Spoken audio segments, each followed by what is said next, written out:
You may have seen these two axes break in my helmet tests. One is the Pipe Spontoon Hawk by Windlass, and the other is the Hungarian axe by Arms & Armor. And since I finally got around to repairing them, I figured I might as well show you the footage. If you use axes regularly and know your way around tools, this video is not for you. It's going to be boring, and you can most likely do it better than I did. This is for people who haven't done rehafting before or are just interested in how you would go about replacing an axe handle. It's really easy. I currently live in an apartment, I don't have a proper workbench, so I'm abusing our freezer, and I have limited tools, but even so, it's no big deal. First, the easy part, the tomahawk. Removing the handle is really simple. You can either tap the head with a rubber mallet, or you could tap the tapered end of the handle on a hard surface and it just comes out. And then the replacement handle just slides in.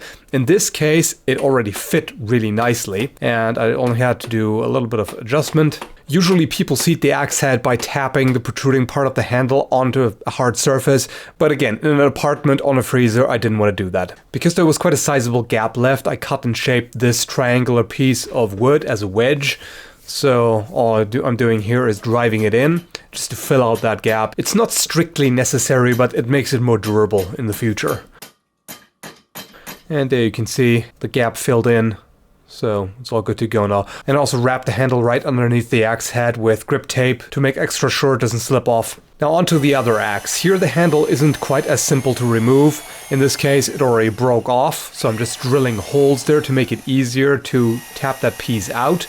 If you have a longer piece still attached to it, you may want to saw it off. Either way, you just need to create a bit of space there so that the wood isn't quite as compressed anymore, that there's a little more space, and then it's much easier to push it out. If you have a proper workbench with a vise, it's much more efficient than these improvised shenanigans here. By the way, don't worry about my hand, that axe is very dull and the edge was not in contact with my skin. The next step is to fit the new handle. This was a little too thick, so I had to take some material off.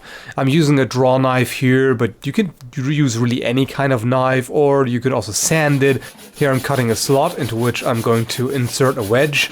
I'm forcing the axe head onto the handle. There should be a lot of friction here, otherwise self-explanatory.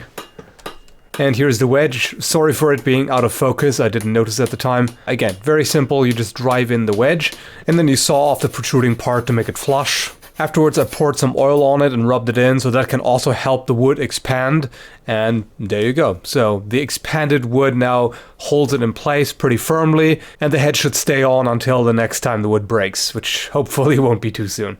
Anyway, hope you liked the video and thanks for watching.